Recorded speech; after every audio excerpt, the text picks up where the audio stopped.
Então o indivíduo está lá fazendo uma hemodiálise, ou ele está lá na fila do transplante renal. Mas, prezado, qual que é a causa?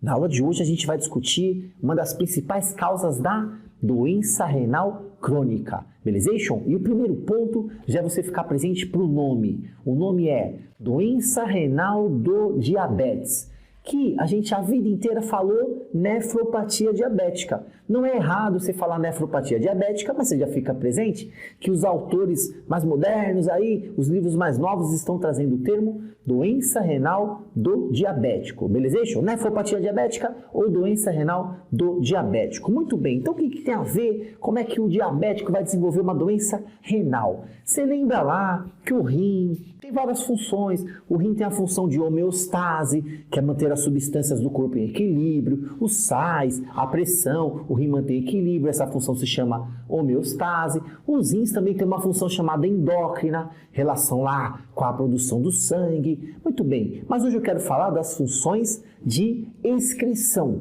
Como é que o rim faz a excreção? Então, lá no rim, você sabe que você tem 2 rins e cada rim tem 1 milhão de néfrons.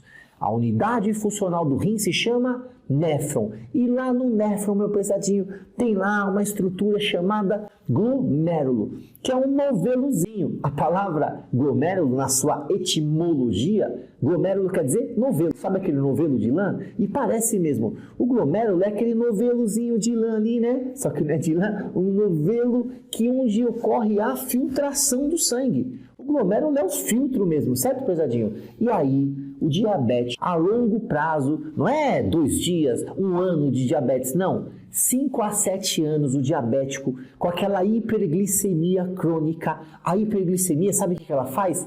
Ela causa vasodilatação de uma arteríola chamada aferente. O que é arteríola aferente? É a arteríola que leva sangue para o glomérulo. Aí, como dilata aquela arteríola aferente devido à hiperglicemia, vai um monte de sangue para o glomérulo. Aumenta a pressão intraglomerular. E aí começa a ocorrer pequenas lesões endoteliais lá no glomérulo, começa a correr coágulos lá no glomérulo e esse glomérulo vai morrendo. Necrose glomerular. Pesado? Aquele monte de sangue indo para os glomérulos aumenta a filtração glomerular, cerca de 30% a 40% maior de filtração glomerular. Claro, está indo um monte de sangue lá para o glomérulo. Pesado? Isso a longo prazo vai deteriorando o que a gente chama de barreira glomerular. O que é barreira? O glomérulo é um filtro. Pensa comigo, um filtro. E quando você tem uma perda ali da barreira glomerular, as proteínas começam a passar ali. Elas não passavam porque elas são grandes, mas como você tem uma perda ali da barreira glomerular, as proteínas começam a passar ali no glomérulo e acontece o que a gente chama de proteinúria. As proteínas começam a ir embora na urina. A albumina,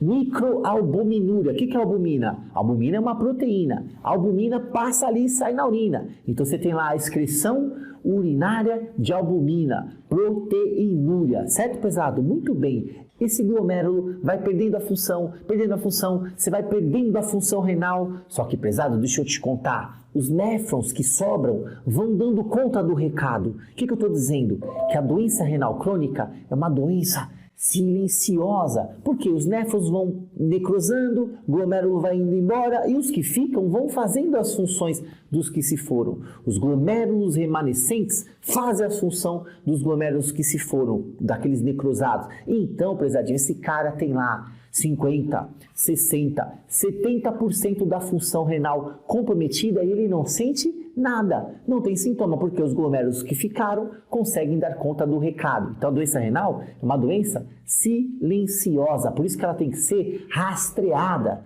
porque se você esperar sinais e sintomas, pode ser muito tarde. Prezado, no Brasil só fica atrás da hipertensão. Hipertensão arterial sistêmica é a primeira causa de perda de rim, seguida de perto pela doença renal do diabetes. Belezation? Estados Unidos, Europa, a doença renal do diabético é a principal causa de perda de rim. Certo, pesado? Deixa eu te falar que 30% dos diabéticos tipo 1 vão desenvolver a doença renal do diabético. 20% dos diabéticos tipo 2 vão desenvolver a doença renal do diabético. Então, tem que pensar em prevenção. Como é que é a prevenção? Controle rigoroso da glicemia e outras coisas. Por exemplo, tabagismo prejudica o rim, dislipidemia prejudica, hipertensão também prejudica. Brancos desenvolvem com mais facilidade a doença renal crônica do que negros. Aí você tem lá o fator genético, é um fator importante, porque nem todos, conforme eu falei, nem todos os pacientes diabéticos vão desenvolver lá a nefropatia diabética ou doença renal do diabético. Lembrando, prezado, que aqui estamos falando de uma das complicações microvasculares do diabetes. Você já sabe, você acompanha aqui, você viu lá que nós temos complicações macrovasculares, que eu vou falar separado em outro vídeo. Temos as complicações microvasculares, retinopatia, neuropatia e nefropatia, que eu estou gravando separado, beleza? Então essa daqui é uma das complicações microvasculares do diabetes. O diabético tipo 1 e 2, eles vão ter que fazer anualmente um acompanhamento para ver como é que está a função renal. Que exame que é feito? O exame de excreção urinária de albumina. Então você marca aí, anualmente, exame de excreção urinária de albumina, mais o quê? Mais a creatinina para verificar a função renal. Lembrando, isso tem que ser feito anualmente, porque é para rastrear a doença, prezado, porque se esperar a manifestação lá, os sinais e sintomas, pode ser muito tarde. Beleza? Ficou presente? Retinopatia diabética, nefropatia diabética e neuropatia diabética, essas complicações microvasculares. E aí tem as complicações macrovasculares, que vamos falar aqui uma por uma. Beleza, meu pesadinho? Até o próximo vídeo. Tamo junto e um forte abraço.